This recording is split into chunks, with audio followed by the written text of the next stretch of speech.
ഇന്ന് മഹാനവമിയാണ്. കോട്ടയം പനച്ചിക്കാട് ദക്ഷിണ മൂകാംബിക ക്ഷേത്രത്തിൽ നവരാത്രി ആഘോഷങ്ങൾ അവസാന ഘട്ടത്തിലാണ്. ക്ഷേത്ര ദർശനത്തിന് ഭക്തജന തിരക്കാണ്.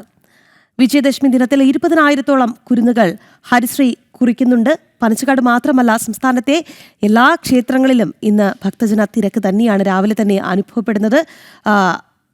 ഭഗവതിയെ വണങ്ങി നാളെ കുരുന്നുകളെ ഹരിശ്രീ കുറിക്കുകയാണ് പല കുടുംബങ്ങളും. അതുകൊണ്ട് തന്നെ ആ ഒരു സന്തോഷത്തിന് മുൻപ് ഭഗവാന്റെ അനുഗ്രഹം തേടണം.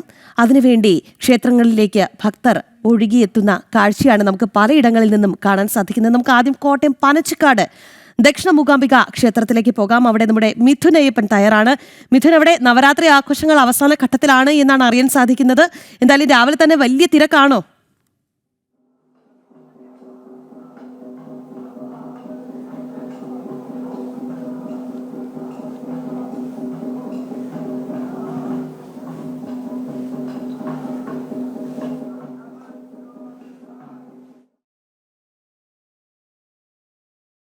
ഇന്ന് മഹാനവമിയാണ്.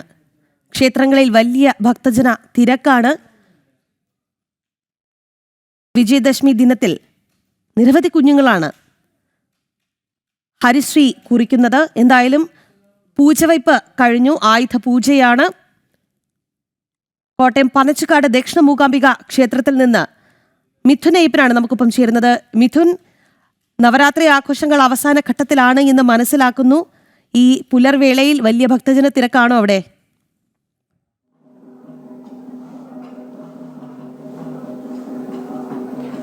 തീർച്ചയായിട്ടും ഇന്ന് ദേവിയുടെ ഏറ്റവും മനോഹരമായിട്ടുള്ള ഒരു തിരുസ്വരൂപം കാണുക. അതായത് എല്ലാ ദിവസത്തെയും കഴിഞ്ഞ ഏതാനും ദിവസത്തെ പൂർണ്ണമായിട്ടുള്ള പൂജയോടുകൂടി ഇന്ന് കാണാൻ സാധിക്കുമെന്നുള്ളതാണ് നവമി ദിവസത്തിൻ്റെ ഏറ്റവും വലിയ പ്രത്യേകത. അത്തരത്തിൽ എല്ലാ സർവ്വ ഐശ്വര്യങ്ങളും ഇന്നത്തെ ദേവീ ദർശനത്തോടെ ഓരോ ഭക്തർക്കും കരസ്ഥമാകും, സംജാതമാകുമെന്ന് തന്നെയാണ് വിശ്വാസികൾ കരുതുന്നത്. ഇന്ന് ഇപ്പോൾ അതിരാവിലെയാണ് ക്ഷേത്രത്തിലേക്ക് ഇപ്പോൾ ആളുകൾ എത്തിക്കൊണ്ടിരിക്കുന്നു.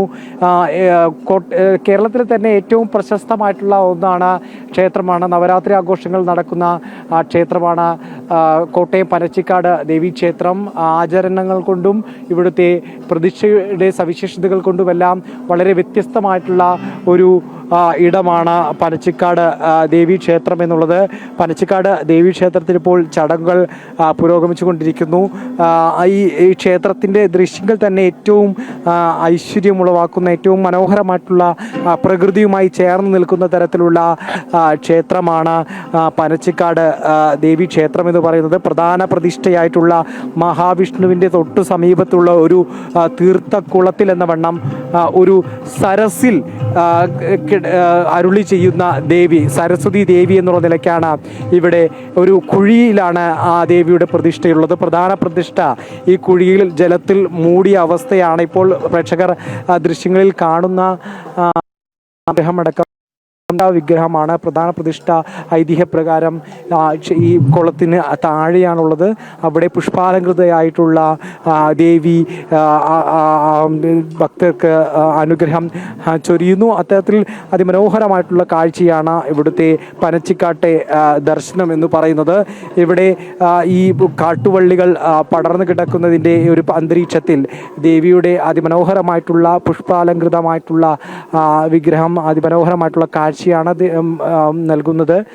നമുക്കറിയാം, വളരെ ഐതിഹ്യ പ്രാധാന്യമുണ്ട്. കൊല്ലൂർ മൂകാംബിക ഭഗവതി തന്നെയാണ് പനച്ചിക്കാട്ടും ഇവിടെ വസിക്കുന്നത്, ഇവിടെ അനുഗ്രഹം ചൊരിയുന്നത് എന്നാണ് ഇതിൻ്റെ ഒരു ഐതിഹ്യമുള്ളത്. ഇവിടുത്തെ പ്രമുഖമായിട്ടുള്ള ഒരു ഇല്ലത്തെ തിരുമേനി അവർക്ക് സന്താന ഭാഗ്യം, പുരുഷ സന്താനമില്ലാത്തതിൻ്റെ ഭാഗമായി ഭജനമിരിക്കുകയും അത്തരത്തിൽ ഭജനത്തിനൊടുവിൽ ദേവിയുടെ സ്വപ്നത്തിൽ പ്രത്യക്ഷപ്പെട്ട് മറ്റ് ഇവിടെ നാട്ടിലേക്ക് തിരികെ വരികയും ഇവിടെ കുടികൊള്ളുകയും ചെയ്തു. ആ കുടയിൽ തിരികെ വരുന്നതിനിടെ കുടയിൽ ദേവി ഉണ്ടായിരുന്നു. ആ ദേവി ഇവിടെ വെച്ച് വിശ്രമിച്ച സമയത്ത് ഓലക്കുട എടുക്കാൻ കഴിയാതെ വന്നതോടുകൂടി ഇവിടെ ഭഗവതിയുടെ സാന്നിധ്യമുണ്ട് എന്ന് വിശ്വസിക്കുകയും പിന്നീട് അതിൻ്റെ വിഗ്രഹങ്ങൾ കണ്ടെത്തുകയും എല്ലാമാണ് ചെയ്തത്. അങ്ങനെയാണ് ഈ പ്രസിദ്ധമായിട്ടുള്ള പനച്ചിക്കാട്ട് ദേവീക്ഷേത്രവുമായി ബന്ധപ്പെട്ടുള്ള പറഞ്ഞിട്ടുള്ള ഒരു ഐതിഹ്യം. അവിടെ കഴിഞ്ഞ ദിവസം പുസ്തക പൂജയ്ക്ക് വേണ്ടിയിട്ടുള്ള ഗ്രന്ഥ പൂജയ്ക്ക് വേണ്ടിയിട്ടുള്ള നടപടികൾ അതിൻ്റെ കർമ്മങ്ങളെല്ലാം തന്നെ പൂർത്തിയാക്കിയിരുന്നു. കോട്ടയത്ത് തന്നെ വിവിധ ഇടങ്ങളിൽ നിന്ന് വിദ്യാർത്ഥികൾ അവരുടെ ഗ്രന്ഥങ്ങൾ ഈ ഗ്രന്ഥപ്പുരയിൽ അവിടെ പൂജയ്ക്ക് വേണ്ടി എടുത്തു കഴിഞ്ഞു. അവിടെ തൊട്ടപ്പുറത്ത് കലശമടക്കമുള്ള ചടങ്ങുകൾ നടക്കുന്നുണ്ട്. ആചാര്യന്മാർ അത്തരത്തിലുള്ള കർമ്മങ്ങളിലേക്ക് കടക്കുന്നു. നമ്മളിപ്പോൾ നിൽക്കുന്ന ഇതിന് പുറകിലാണ് വിദ്യാമണ്ഡപം എന്ന് പറയുന്നത്. വിദ്യാമണ്ഡപത്തിൻ്റെ പ്രത്യേകത നാളെ 20,000-ൽ പരം കുട്ടികൾ കുരുന്നുകൾ ഹരിശ്രീ കുറിക്കുന്നത് ഇവിടെ വെച്ചാണ് എന്നുള്ളതാണ്. ആ വിദ്യാമണ്ഡപത്തിൽ എല്ലാ ഒരുക്കങ്ങളും പൂർത്തിയായി കഴിഞ്ഞിട്ടുണ്ട്. 30-ലധികം ആചാര്യന്മാർ കേരളത്തിൽ വിവിധ ഇടങ്ങളിൽ നിന്ന് എത്തുകയും 20,000-ലധികം കുട്ടികൾ ഓരോ വർഷവും ഇവിടെ എഴുത്തിനിരുത്താറുണ്ട്. അതുകൊണ്ട് തന്നെ അവിടെ അതിനുള്ള ചടങ്ങുകളെല്ലാം തന്നെ പുരോഗമിച്ചുകൊണ്ടിരിക്കുകയാണ്. കേരളത്തിലെ വിവിധ ഇടങ്ങളിൽ നിന്നായിട്ടുള്ള കുരുന്നുകൾ ഇവിടെ ഈ പനച്ചിക്കാട്ടമ്മയുടെ മടിയിലിരുന്നു കൊണ്ട് പനച്ചിക്കാട്ടമ്മയ്ക്ക് അഭിമുഖമായിരുന്നു കൊണ്ട് ഹരിശ്രീ കുറിക്കുന്നത് വളരെ പുണ്യമായിട്ടാണ് കരുതുന്നത്. അതിൻ്റെ ചടങ്ങുകളെല്ലാം തന്നെ പുരോഗമിച്ചുകൊണ്ടിരിക്കുന്നു. ഒപ്പം തന്നെ ഇവിടുത്തെ നവരാത്രി മണ്ഡപത്തിൽ ഇത്തരത്തിലുള്ള ചടങ്ങുകൾ, അതായത് കലാപരമായിട്ടുള്ള ചടങ്ങുകളെല്ലാം തന്നെ നടക്കുന്നുണ്ട്. ഏതാണ്ട് ഈ നവരാത്രി ദിവസങ്ങൾക്ക് 5 ദിവസം മുമ്പ് തന്നെ ഈ നവരാത്രി മണ്ഡപം ഉണർന്നിരുന്നു. അപ്പോൾ അത്തരത്തിലുള്ള അവിടെ കലാപ്രകടനങ്ങളും എല്ലാം തന്നെ നടന്നുകൊണ്ടിരിക്കുകയാണ്. ഇപ്പോൾ നമ്മുടെ ഇവിടെ ഒരു ഭക്തൻ ശരിയാണ്. ഇവിടെ എല്ലാ വർഷം വരാറുണ്ടോ? എല്ലാ വർഷവും ഭക്തിഗാനസ്തുത ചെയ്യാറുണ്ട്. ഭക്തിഗാനസ്തുത ചെയ്യില്ല? അതെ അതെ. എന്താണ് ഇവിടെ പനച്ചിക്കാട്ടമ്മയുടെ മുമ്പിൽ ഒരു അർച്ചന തന്നെയാണല്ലേ? പനച്ചിക്കാട്ടമ്മയുടെ അർച്ചന തന്നെയാണ്. ഞങ്ങൾ എല്ലാ വർഷവും വന്നിട്ട് ചെയ്യും. കാരണം ഒരു പവറാണ്. ഒരു വർഷം ഫുള്ള് നമുക്കൊരു ഇതാണ് ഞങ്ങൾ പാടുന്നവർക്ക് എല്ലാവർക്കും. ചേട്ടനും ഇതിൻ്റെ കൂടെയാണ്? അതെ, ഞങ്ങളുടെ ഒരു ഓർക്കസ്ട്രയാണ്, ലയം ബീറ്റ്സ് ഓർക്കസ്ട്ര.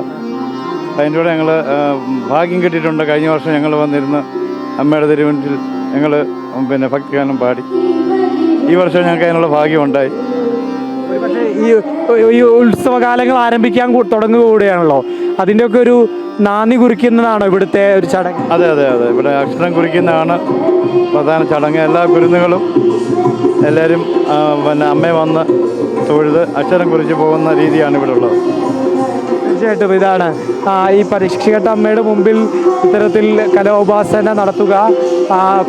നമ്മൾ അഭ്യസിച്ച നമുക്ക് ദൈവസിദ്ധമായിട്ട് കിട്ടിയിട്ടുള്ള ജന്മസിദ്ധമായിട്ടുള്ള കഴിവുകളെല്ലാം ഭഗവതിക്ക് മുമ്പിൽ അവതരിപ്പിച്ച് ഒരു അനുഗ്രഹം വാങ്ങുക എന്നുള്ളതെല്ലാം ഭക്തരെ സംബന്ധിച്ചുള്ള ഏറ്റവും പ്രധാനപ്പെട്ട ഒന്നാണ്. അതിനുവേണ്ടി കഴിഞ്ഞ ഏതാനും ദിവസങ്ങളായി, ഏതാണ്ട് 10-ലധികം ദിവസങ്ങളായി ഇവിടെ ഈ നവരാത്രി മണ്ഡപം ഉണർന്നിട്ട് അവിടെ കലാപരമായിട്ടുള്ള പ്രകടനങ്ങളെല്ലാം തന്നെ പുരോഗമിച്ചുകൊണ്ടിരിക്കുകയാണ്.